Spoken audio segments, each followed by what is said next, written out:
Ravi de te retrouver pour la petite vidéo du jeudi. Alors aujourd'hui, on va parler de tout ce qu'on faisait avant. Il y en a certains qui continuent à le faire pour dire voilà, j'ai construit ma maison, on va habiter dans un nouveau lieu, c'est une nouvelle aventure qui commence, c'est une nouvelle vie qui s'annonce pour nous. Alors, on va faire ceci.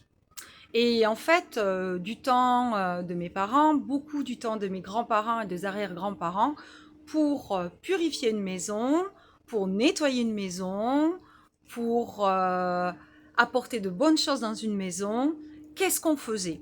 Eh ben ça, je suis sûre que vous en avez entendu parler, mais je connais certaines personnes qui me regardent et qui continuent à faire tous ces petits rituels de saison ou à faire ces petites choses dont je vais vous parler actuellement. Alors avant, quand on arrivait dans une maison, que ce soit une maison qu'on achetait, donc une maison qui avait été habitée ou une maison qu'on construisait, on faisait déjà venir le prêtre pour bénir la maison.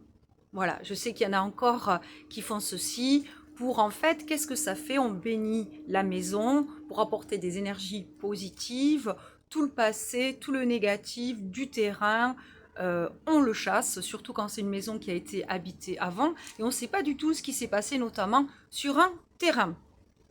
Notamment, là, on était dans un atelier, et en fait, il y a une personne qui s'occupait justement d'une maison, et les gens n'étaient pas bien du tout. Puis en fait, il faut savoir que ça venait du terrain, et que sur ce terrain, eh bien, il y avait eu malheureusement des fusillés. Voilà, donc évidemment, il faut imaginer que ces gens qui sont morts dans des conditions de peur, d'effroi terribles, etc., ils étaient peut-être pas tous montés dans la lumière, et donc ça provoquait quelques désagréments auprès des habitants du lieu. On peut s'en douter. Enfin, pour ceux qui n'y croient pas, c'est une autre histoire. Voilà. Donc, une manière, donc, on chassait la mauvaise énergie, on augmentait le taux de la maison et on apportait bénédiction pour se souhaiter une belle vie, avoir de beaux enfants en santé et de la prospérité dans ce nouveau lieu de vie. Ensuite, qu'est-ce qu'on faisait? Quand on construisait une maison ou on rénovait la maison, eh bien, par exemple, j'ai appris que les charpentiers, vous avez peut-être connu ça, c'est quand même très pénible, les charpentiers. C'est comme le carrelage. Eh bien, en fait, quand ils avaient fini, on avait quand même de la fatigue, du stress et du poids, etc. Donc ces énergies de pénibilité, eh bien, on suspendait un beau bouquet au fait en haut de la charpente. Alors ça aussi, ça va vous parler parce que ça, c'est sympa. C'est l'occasion de réunir les gens qu'on apprécie, les gens qu'on aime. Ça peut être de gentils voisins, ça peut être de la famille, ça peut être des amis. Qu'est-ce qu'on fait? Eh bien, quand on s'installe dans un nouveau lieu, moi, je pense que vous l'avez deviné, la crémaillère. L'occasion de faire la fête, l'occasion de allez, hop, on ferme la porte du passé et on ouvre une autre porte avec la joie, avec la musique, avec l'amitié, avec toute cette journée où on célèbre la nouvelle installation et on vient féliciter et on vient faire la fête en fait, hein, et passer un bon moment et apporter de la joie dans ce lieu de vie. Ensuite, on avait Pâques, hein, qui permettait aussi avec les rameaux, on apportait ces rameaux bénis, etc., qui permettaient de bénir la maison, de protéger la maison. Mais on a aussi également les nettoyages de printemps. Donc les nettoyages de printemps, on lustrait tout, on lavait les draps, on lavait les tapis, on faisait les vitres. C'était hyper important. Ça permettait de justement, on aère bien, de purifier tout ça et justement d'apporter un nouveau souffle et un petit peu d'éliminer, de faire sortir, si on avait été malade l'hiver, toutes ces énergies de maladie, de grippe, de rhume, de bronchite, d'angine, etc. J'en passe j'en passe des vertes et des pas mûres, pardon. Voilà, ce soit que c'est la nouvelle lune aujourd'hui.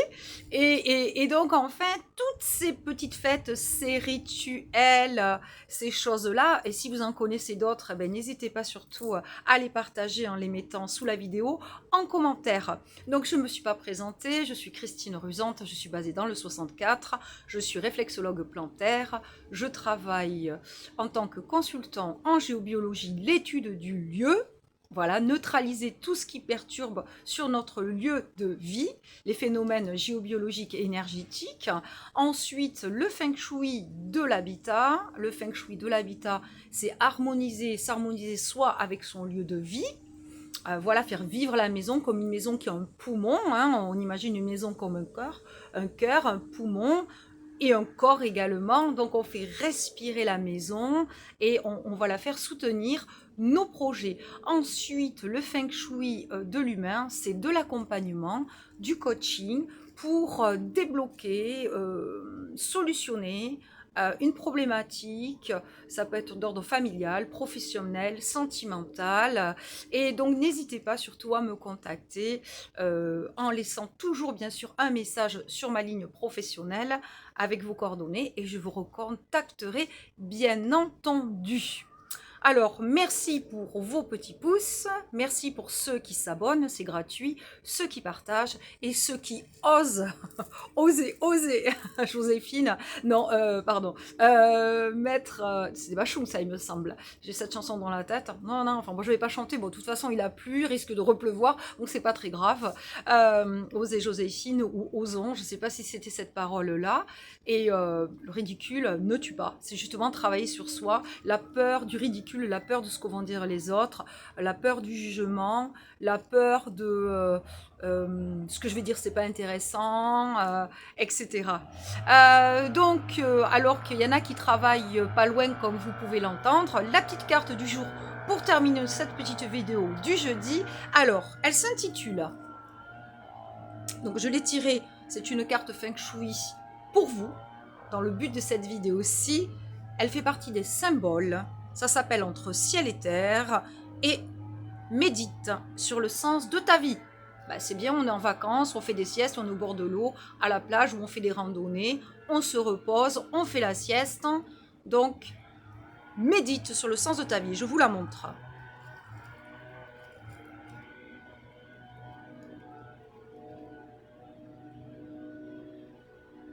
Alors, qu'est-ce qu'on voit? On voit une boule rouge, rond. Le rond, dans le feng shui de l'habitat, la forme ronde, c'est le symbolisme du métal. Métal, persévérance. Le rouge, l'action, la volonté. Symbole aussi, peut-être, on me dit, je me trompe peut-être, je ne sais pas pourquoi, la royauté. En tout cas, c'est le roi. Le roi. L'énergie yin, l'intuition, le ressenti.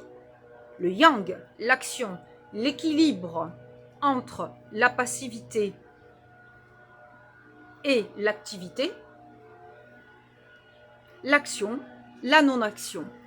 Alors, cette carte, elle peut nous demander et elle peut nous interpeller parce que c'est vrai que, je ne sais pas si vous avez remarqué, mais dans la vie, c'est toujours difficile d'être au milieu, dans la neutralité, pas dans la colère excessive, soit dans la réaction, pas du tout, je suis introvertie, je ne régis pas, donc j'ai des problèmes d'estomac, j'ai des problèmes d'intestin, ou alors je suis hyperactif, alors là je vais avoir mal à la tête, je vais avoir des problèmes de système nerveux, etc.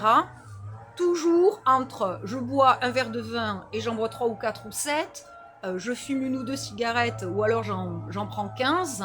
Toujours, je fais trop de sport, alors c'est tous les 2 jours, tous les 3 jours, et c'est pas 5 km, c'est 15. Je mange pas 1 ou 2 carrés de chocolat, ben je mange la moitié de la tablette si c'est pas la tablette entière. Avez-vous remarqué comme il est difficile d'être dans l'équilibre? Et cette carte peut-être vous interpelle, et elle vous dit, et toi, t'en es où dans ta vie? Est-ce que tu te sens équilibré? Est-ce que tu as l'équilibre dans ta vie? Entre ta vie professionnelle, est-ce que ta vie professionnelle te laisse assez de temps pour prendre soin de toi, pour prendre soin de ta famille, de tes enfants? Est-ce que tu passes assez de temps avec ta famille, tes enfants, ou est-ce que tu es tout le temps en train de bosser, tout le temps en train de courir, tout le temps être dans l'action? Ou alors est-ce que tu procrastines? Est-ce que tu rentres, tu es complètement épuisé dans le canapé, oh merde, je suis fatiguée, oh j'en peux plus là, je ferai demain. Oh non, ça j'attends, hein, j'attends, oh là là, il y a ça à faire, bon allez, demain.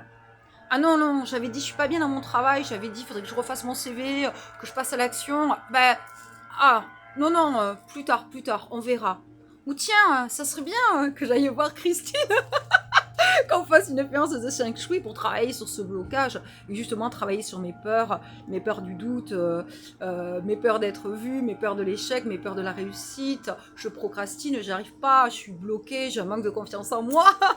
Vous vous rendez compte bien sûr que j'ai de l'humour, j'aime bien mettre la carte comme ça.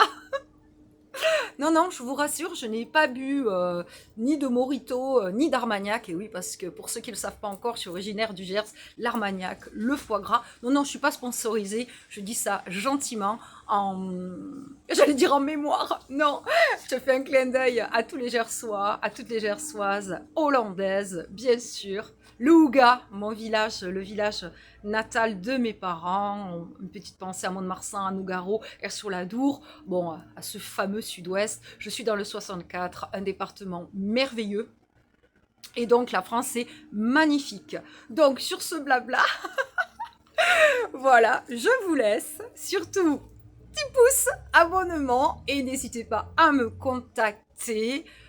Voilà, et je ferai bien sûr tout mon possible et je serai très très honorée et inspirée de vous accompagner si vous le souhaitez. La géobiologie, c'est tout un programme, c'est merveilleux. Et je rectifie dans une vidéo, j'avais dit les failles sont sous les lits et les canapés. Non, c'est plutôt nous, pardon, humains, qui positionnons sans le savoir inconsciemment, nos lits, nos canapés et notre lit sur les failles, la faille, fissure entre deux roches avec des émanations de gaz extrêmement peu sympas qui provoquent des réveils nocturnes entre 3 et 4 heures du matin. Je vous dis à jeudi prochain pour la petite vidéo du jeudi et je vous envoie plein d'énergie positive. Profitez, j'allais dire pas du beau temps, bah écoutez, s'il fait pas beau, on va dans des musées, on visite des châteaux, on va dans des églises, on fait du vélo, c'est un temps idéal. Et puis, reposez-vous bien et très bon week-end. Bye bye.